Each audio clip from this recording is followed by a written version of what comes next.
Manchester United hired me to replace Erik ten Hag for the foreseeable future. They said that despite his rebuild showing promise, they weren't too optimistic about the model he was building here in Manchester. When they asked me why I would be the right fit for the post, I told them that I would deliver them sustainable success within the next 7 years. Now, under normal circumstances, or if it were another club, I would have been laughed out the room as a 7-year promise is fantasy in the modern game. But thankfully, United was not just any other club. They were desperate for a manager that could finally provide a stable and secure vision of the future, and end the cycle of sacking and hiring managers, praying that something sticks. So to reassure them, I told them about Project 2024. Project 2024 is a rebuild plan that I had set up for every single club in the Premier League in case any of them would have chosen to sign me. For United, Project 2027 will change the structure of how they carry out transfer business with clubs and how they play on the pitch. I'll start by explaining the new transfer policy. We cannot sign players for a transfer fee above £50 million. We need to rely on a strong scouting network to find us the football world's hidden gems, and once we sign them, we can begin instilling the new and old principles of the club into them from a young age. This means that in the long term, we will rely heavily on the youth academy to provide us squad depth, profit, and perhaps even some new Old Trafford legends, should players from the transfer market not be enough. Now, let's touch on the tactics and principles of how our players will act on the pitch. Firstly, both our wingers will make frequent runs and cut inside to take the bulk of our transition shots. This means that both wingers need to know how to shoot, and they need to be familiar with taking finesse shots. Thankfully, Garnacho and Antony will suffice for the first 2 seasons at least, as crossing the ball is not a priority for them, as that is where Bruno Fernandes comes in. As our cam, he will try to fill the gap that Antony will leave during transitions if we ever wish to cross the ball instead of trying to slip in any of the front 3 players in for a close shot. We will also rely on him for shots outside the box if push ever comes to shove. The other 2 midfielders are simpler. The left-sided central midfielder will be in charge of getting the ball from the defense and supplying it to our wingers via long balls, and the cam via ground passes. But if the player decides that going in on his own is a better option, he will have the freedom to do so. The defensive midfielder will be in charge of protecting the centre-backs and cutting out as many passing lanes as they can. So, they will need to be fit and a bit pacey, which is why for this first season, I will choose Amrabat over Casemiro, and why I intend to let Casemiro go by season 2. The only reason he stays is because I need him for squad depth. Defenders themselves don't do anything too special in this formation. Dalot and Shaw act as wingbacks, and the centre-backs act as stoppers and ball players. Our goalkeepers, they just plan to keep the ball out the net. I don't need any special passing from them. So, will that put Onana's position in the squad under threat? Well, maybe we'll look at that as the season progresses. But 2027 is 4 years away, and not 7.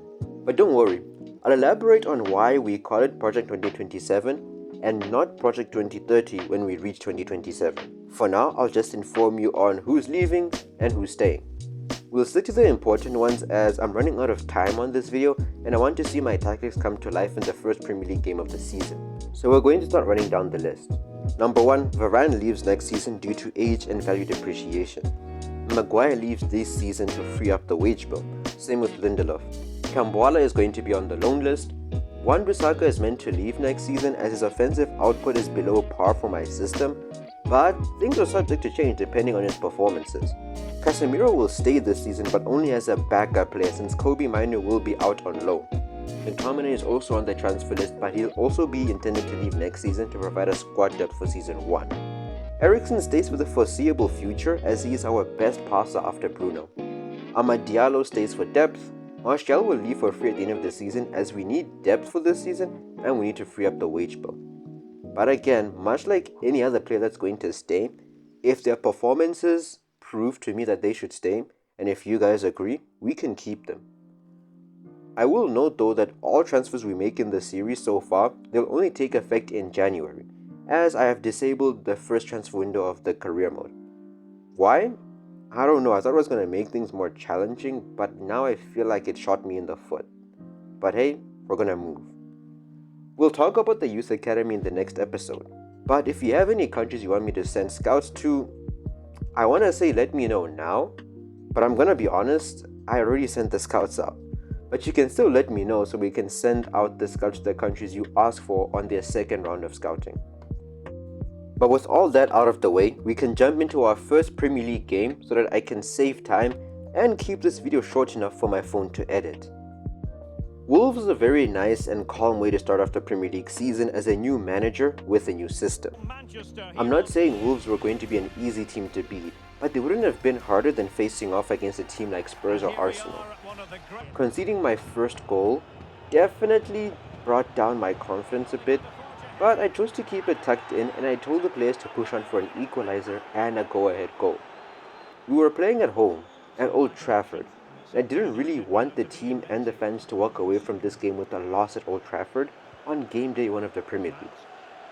As the game evolved, I got an inkling of my tactics, strengths and weaknesses. I quickly noticed that my striker, in this case Rashford, would tend to drop in a bit to receive the ball sometimes, or other times he would move away from the center of the defensive line. This sometimes turned Bruno into an option for a ball into the box, and it sometimes meant that Rashford would have space to run around the opponent's back line. A big issue I noticed was probably not down to the tactics and more so down to the abilities of myself on the controller and by extension the players on the pitch. We were very fluid and confident when creating opportunities during the game, but we also struggled to finish off chances that really should be goals at this level. And Wolves immediately punished us with their earlier goal. The way the goal was built up also opened my eyes to another problem my tactic may cause us in the future, and why I stress the need for a pacey and energetic defensive midfielder.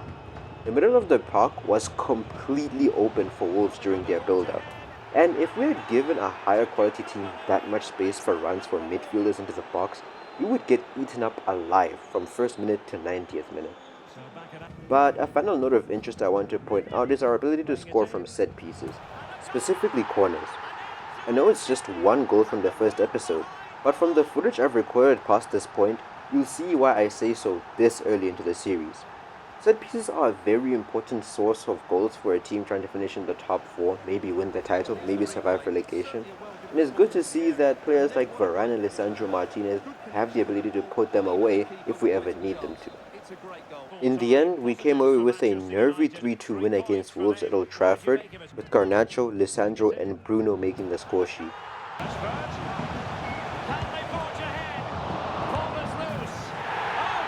And we have more action coming up from the put on Derek chance here. And it's in. A pretty good day in my books. I'm going to end the episode here as real life is calling my name. But before I do, there's something very important I need to share with you all about Project 2027. A key part of the project I didn't mention is the X factor that separated me from the other managers. That X factor is your involvement in the series, especially when it comes to keeping, selling or buying players that fit with the model we're trying to build. I really do want you to be part of the series and affect the decisions that Peter Quinton makes. And I thought, hey, why not start off with a light question for next time? In this episode, who's going to be our player of the episode? Will it be Bruno Fernandes? Will it be Alejandro Garnacho? Or will it be Lisandro Martinez? I'll let you guys think about it.